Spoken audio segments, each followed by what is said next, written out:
నేటి ఆత్మీయ మన్నా. అందరికీ వందనాలండి. అందరూ బాగున్నారండి. వాక్యం చూసుకుందాం రండి.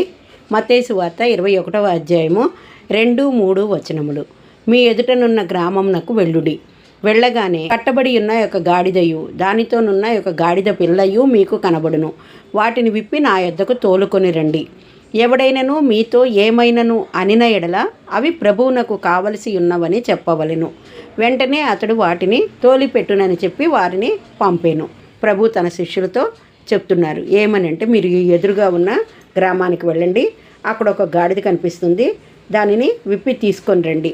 ఒకవేళ ఆ గాడిద యజమాని కానీ ఎవరైనా మిమ్మల్ని ఆటంకపరిస్తే అది ప్రభుకు కావలసి ఉన్నదని చెప్పి తీసుకొని రండి. వారు ఏం అభ్యంతరపరచకుండా దానిని విడిచిపెడతారు అని చెప్పినప్పుడు శిష్యులు వెళ్ళి ఆ విధంగా చేశారు. అప్పుడు ప్రభు దాని మీద ఎక్కి ఊరేగుతూ యెరూషలేముకు వెళ్ళారు. దీనిని జై జయ ధ్వానాలతో హోసన్నా జయము హోసన్నా జయము అంటూ ఆ ఊరేగింపులో ప్రజలు కేకలు వేస్తూ మట్టలు పరుస్తూ ప్రభువుని యెరూషలేముకు తోడుకొని వెళ్ళారు. ఇదంతా మనము ఎరిగి ఉన్న సంగతే. దీనిని బట్టే పామ్ సండే, మట్టల ఆదివారము అని ఆ యొక్క క్రమాన్ని మనము గుర్తు చేసుకుంటూ ఒకసారి దేవుని స్తుతించుకుంటున్నాము.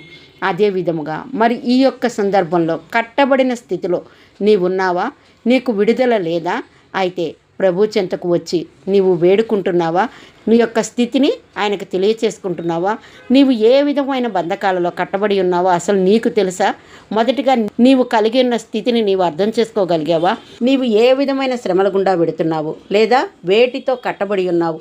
నీకు తెలియకుండానే కొన్ని సందర్భాల్లో నీవు కొన్ని శోధనల గుండా వెళ్ళవలసి వస్తూ ఉంటుంది. నీ పరిస్థితులను బట్టి నీ ప్రమేయం లేకుండానే అంధకార స్థితిలో కట్టబడిపోతుంటావు.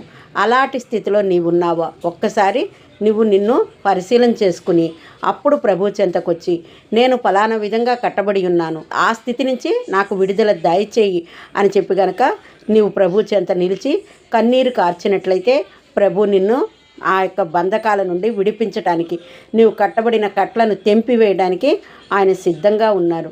మరి అదే విధముగా ఇంకా ఏం చెప్తున్నారంటే, కొన్ని సందర్భాలలో ఆయనకై ఆయనే దర్శించి వారిని విడిపించగల వారిగా కూడా ఉంటున్నారు. ఇదే ఇక్కడ ఈ కట్టబడిన గాడిద పిల్ల అనేది దానికి సాదృశ్యం. తన శిష్యులను పంపి ఆ గాడిద కట్లను విప్పి తీసుకురమ్మన్నారు. అది ప్రభువుకు కావాలి అని చెప్పమన్నారు. అదే విధముగా మనమున్న స్థితిని ప్రభు గుర్తెరిగి మన స్థితిని విడిపించి తన కొరకు మనలను ఏర్పరచుకొనగలవాడు ఆ దేవాది దేవుడు. తనకు మనం అవసరమైనప్పుడు మనము ఎలాంటి స్థితిలో ఉన్నా కూడా మనల్ని పిలుచుకొనగలవాడు, మనల్ని సిద్ధపరచుకొనగలవాడు ఆయనే. కానీ మనం ఆయన యొక్క పిలుపుకు లోబడాలి, ఆయన యొక్క ఆలోచనకు లోబడాలి. అప్పుడు మనము ఆయన యొక్క చిత్తము నెరవేర్చే వారంగా ఉంటాము. మనము కట్టబడిన స్థితి నుండి విడుదల పొందుకునే వారముగా ఉంటాము. నీ బిడ్డల ఉద్యోగాలు పొందుకోలేకపోతున్నారా? లేదా వివాహాలు జరగటం లేదా? గర్భఫలాలు పొందుకోలేకపోతున్నారా? ఏ విధమైన స్థితిలో నీవు కట్టబడి ఉన్నా కూడా వాటన్నిటిని తెంచివేయగలిగిన వాడు, తునాతునకలు చేయగలిగిన వాడు ప్రభు అయిన క్రీస్తేసే. కాబట్టి నీవు దేని గురించైనా కూడా చింతపడక నీ చింత యావత్తు ఆయన మీద వేసి మొరపెట్టినట్లయితే ఆయన నీకు తప్పక అనుకూలత కలగచేయటమే కాకుండా నీవు ఏ స్థితిలో ఉన్నావో ఆ స్థితి నుంచి నీకు విడుదల దయచేయగలవాడు. 12 సంవత్సరాలుగా రక్తస్రావ వ్యాధి కలిగి ఉన్న స్త్రీ ఆయన యొక్క వస్త్రపు చెంగును ముట్టుటను బట్టి ఆమె రక్తస్రావ వ్యాధి నుండి విడుదల పొందుకోగలిగింది. ఆ విధమైన కార్యము ఆమె పక్షంగానే కాదు, బైబిల్ గ్రంథమందు మనం చూసినట్లయితే ఎన్నెన్నో లెక్కకు మించి విస్తారమైన కార్యములు మనము చూస్తూ ఉన్నాము కదా. మరణించిన వారిని తిరిగి జీవింపచేయటం. మరి అదే విధముగా మరణించి 4 దినములైన లాజరు బయటికి రా అన్నప్పుడు ఆ యొక్క ప్రేత వస్త్రములు కట్టబడి చుట్టబడి ఉన్న పరిస్థితుల్లోనే అతడు బయటికి రావడం జరిగింది. ఆ కట్లను విప్పివేయండి అని ప్రభు ఆజ్ఞాపించగా అక్కడున్న వారు అతడి యొక్క కట్లను విప్పివేశారు. అప్పుడు అతడు విడుదల పొందుకున్నాడు, జీవం పొందుకున్నాడు. ఎంత గొప్ప అద్భుత కార్యమో కదండి. అదే విధముగా నీవు నేను కలిగి ఉన్న మన పరిస్థితి ఏదైనా కూడా వాటన్నిటిని విడిపించుటకు సమర్థుడు మన దేవుడు.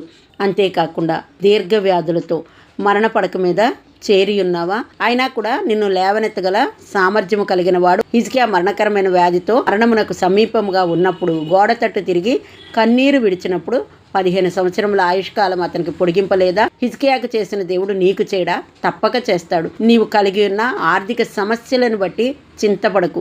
దేవుడు తప్పక నీ రుణముల నుండి నీకు విడుదల కలుగచేస్తాడు. జిగటగల దొంగ ఊబి నుండి నిన్ను లేవనెత్తి బండ మీద స్థిరపరుస్తాడు. కాబట్టి ఆయన యందు ధైర్యము కలిగి ఉండు. నా దేవుడు నాకు తోడై ఉన్నాడనే ధైర్యమును ఎన్నటెన్నటికీ విడిచిపెట్టకు.